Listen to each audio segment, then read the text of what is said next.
Hello, my name is Arianna Pratson, and today I'm going to be presenting the research that I have conducted in my honors history class with Professor Christopher Sleeper. My presentation is called A Union of Privilege, Examples of Inequality in the Civil War. Okay, so some background on the Civil War. This war was huge, and to this day it's one of the biggest, most bloody wars on American soil. To put in perspective just how big this war truly was, I provided some key facts. The Civil War had more American deaths than the American Revolution, World War I, World War II, and the Vietnam War combined.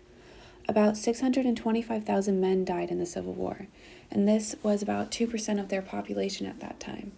And in today's percentage, it would be about 6 million Americans dying. This estimated cost of the war is about $6.19 billion, and in today's dollars, it'd be $146 billion. By the end of the war, the federal government was spending about $3.5 million a day. The graph at the bottom demonstrates the amount of casualties in the Civil War compared to the many other wars that the United States had fought in. And in this next slide, I have some pictures to demonstrate how massive this war was. The first picture on the right is showing the casualties based on location, and the graph on the right is showing the casualties based on the major battles of the Civil War. Both of these photos demonstrate the massive amount of death that this war has caused. It also demonstrates how many men's lives were affected. A common theme of the Civil War was a rich man's war and a poor man's fight. While the Civil War was a horrible, destructive experience for many, there is clear evidence that wealthier male and female Unionists and Confederates did not have the same experience overall as other social and economic groups. Studying the drafts implemented by the Union and the Confederacy, as well as the social and economic realities of the war's home front, it illustrates the deep divide of this experience. Based on the amount of casualties represented in the previous slides, it is easy to conclude that this war required a lot of manpower. At the beginning of the war, people enlisted in the military voluntarily, and while the war grew longer and more destructive and less people were volunteering, both the Union and the Confederacy were forced to enact a draft.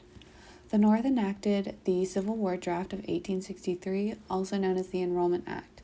This was passed by Congress to provide the Union with fresh men to support the war.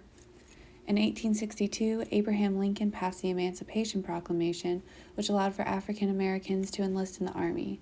This proclamation declared that as of January 1, 1863, all enslaved people in the states currently engaged in the rebellion against the Union shall be thenceforth, and forever free.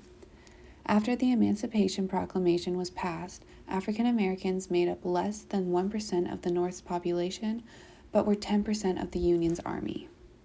There were many ways for people to avoid the draft, but it came at a price at which not all men at this time were able to pay. This added to the theme of a rich man's war and a poor man's fight. The first way to avoid the draft was substitutes. Someone who was drafted could pay a substitute to enlist in his place, and this would cost about $300, and in today's dollars it would be about $5,000. There was also a commutation fee of $300, and this fee allowed anyone could pay the Union $300 and they would be avoided to be drafted. There was also medical exemptions, which would include poor vision, hearing, loss of limbs, fingers or toes, and also bunions could all lead to the disqualification of being drafted.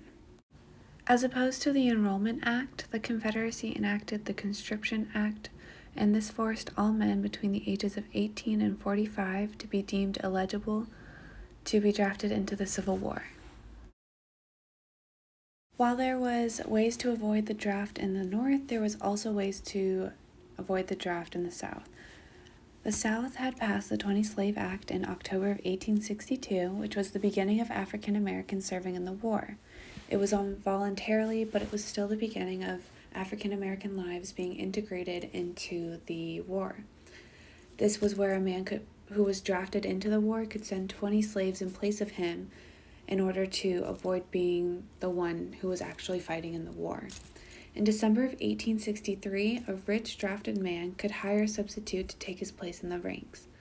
This was the same as the Union substitute exemption, except that the price ranged as high as $3,000 at the time, and that was even higher in Confederate currency.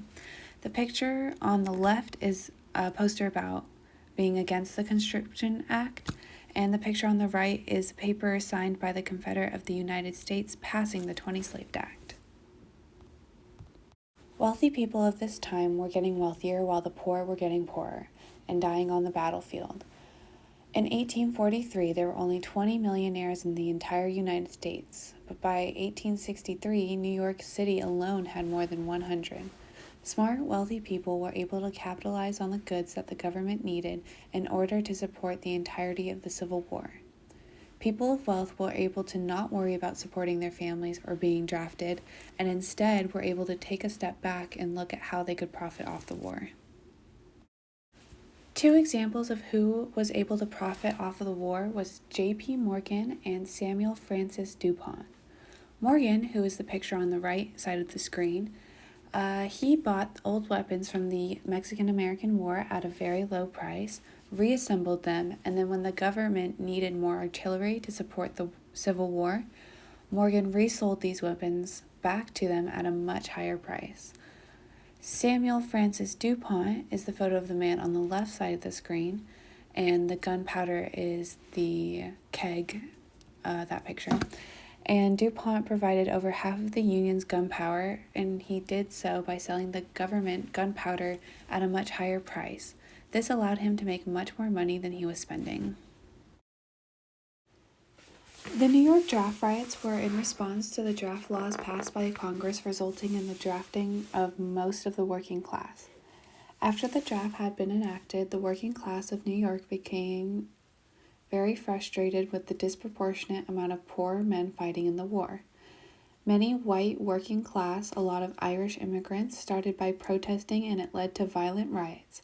Many of the Irish immigrants were also frustrated with the lack of job opportunities in the city with the growing amount of free working African American population. Lasting about 5 days, finally the military troops were able to put a stop to the riots. The illustrated pictures give insight to what the riots looked like in the city.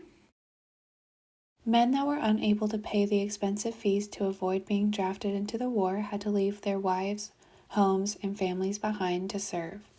This left the home front to become an area that was predominantly controlled by women. While this was a great way for women to start integrating themselves into the workforce and to be seen as equal, there were societal norms that prevented from an easy advancement. Women who were stepping up and taking jobs in the workforce to support themselves and their families were seen as promiscuous because they were entering a field with lots of men while their husbands were away.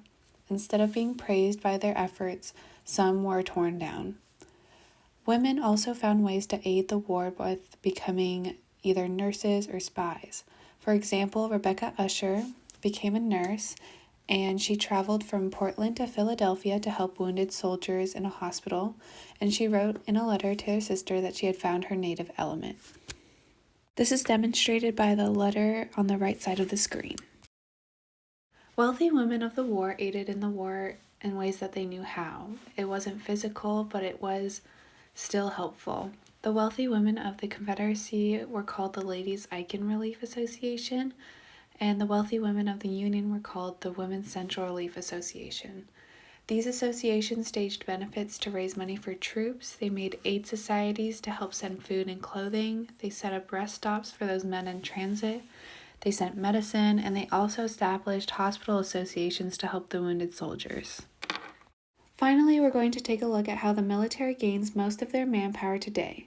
And today, many military enlistees are known to join based on incentives. Incentives such as employment or to further their education. The military disproportionately recruits students from lower income school areas, knowing that the higher income school areas have less worries about their finances for schooling after high school. While the service of the military is open for all, it is still a rich man's luxury and a poor man's fight. Thank you so much for taking the time today to listen to my presentation on a Union of Privilege, Examples of Inequality in the Civil War. I am very grateful for this opportunity, and I also want to thank Professor Sleeper for all the help and support he has given me throughout this semester and project. Thank you again.